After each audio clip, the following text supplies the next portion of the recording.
काल जी press conference घेतली Bharatiya Janata party तातूंत तर डायरेक्ट अपशब्द वापरून कित्याय कितें लोकांची दिशाभूल करपाचो प्रयत्न केलो. आमदार बाब कृष्णा दाजी सालकार तशा लेवलाच्या मनशान सुद्दां बुली असे शब्द वापरून ड्रामेबाज असले शब्द वापरून दिशाभूल करपाचे प्रयत्न केलो. तिका चीफ जस्टिस केलो madam Swarnakanta Sharma. She is not chief justice of high court, she is just a जज of the high court, she is not chief justice. So कसले कसले फॅक्ट्स घालून आणि असे म्हणपाचो प्रयत्न केलो की ती लेडी जज आशिल्ली म्हणून ताजेर तिका आमी टार्गेट केले. असले सगळे नाका आशिल्ले दिशाभूल करपाचे प्रयत्न केले. सो आमी पयली म्हळ्यार हाचो निशेध करता आणि आमी सांगूंक सोदता की it is Bharatiya Janata party and Bharatiya Janata parties agencies की जेन्ना तांकां दिसता की खंयचे जजमेंट तांच्या फेवरान वचचे ना तेन्ना they use all the wrong methods to try and misuse the law. विरोधान ऑर्डर वतली. You are the party that does this. You are the party that tries to influence judgments. त्या भायर दिल्लीची सध्याची चीफ मिनिस्टर जी आसा ती एका public फंक्शनान म्हणूंक लागली की जो नो मार्चाचो ऑर्डर तुमकां हांवें सांगलो which discharged all the आम आदमी party leaders and throughout that case ती म्हणूंक लागली की अरविंद केजरीवालान कितें तरी त्या जज्जा बरोबर सेटिंग करून ही ऑर्डर घेतले. ह्या लेवलाचेर स्टेटमेंट केले. खरे म्हळ्यार कंटेम्प्ट ऑफ कोर्ट तिचे जावंक जाय आशिल्ले. So it is the Bharatiya Janata party which tries to misuse the law or insults the judiciaries or acts like a bully or acts like a dramabaz.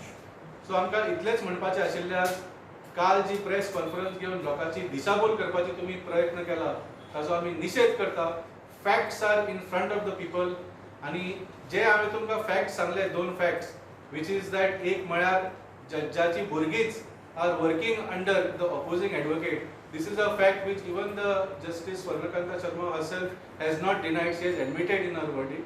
And secondly, that she has attended RSS functions not once, not twice, but at least 4 times.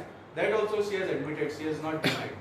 So लोकांक आमी सांगूंक सोदता की तुमकां सगळे facts खबर आसा आणि हातून जर तुम्ही पळयलें actually there was no reason for the justice to have not recused herself.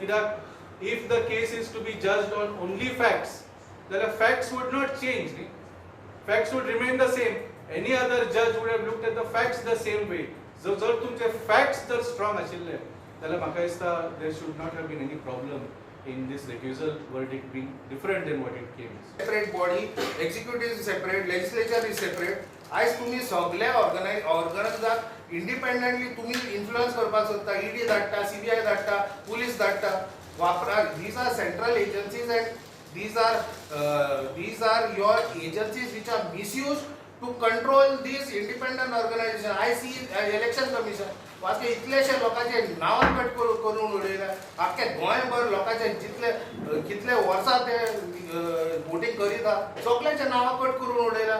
and coincidentally those people turned out to be against the BJP voters. They are against BJP's vote bank. But overall जे आमी म्हणूंक सोदता की हांगा there was a miscarriage of justice. जे अरविंद सरान स्वतः त्यांच्या पुढे मांडला की miscarriage of justice will be done if you are handling this matter and if you decide to go ahead with this matter. we are wholeheartedly condemning this. And we hope that judiciary stands up. Indira Gandhi's cases, one judge stood up and broke the system. आणि हांगा सुद्धा जजांनी एक independent stand घेवपाक जाय आणि हे जे tyranny चालू आहा, टिरनी ऑफ लेजिस्लेचर ते बंद जावपाक.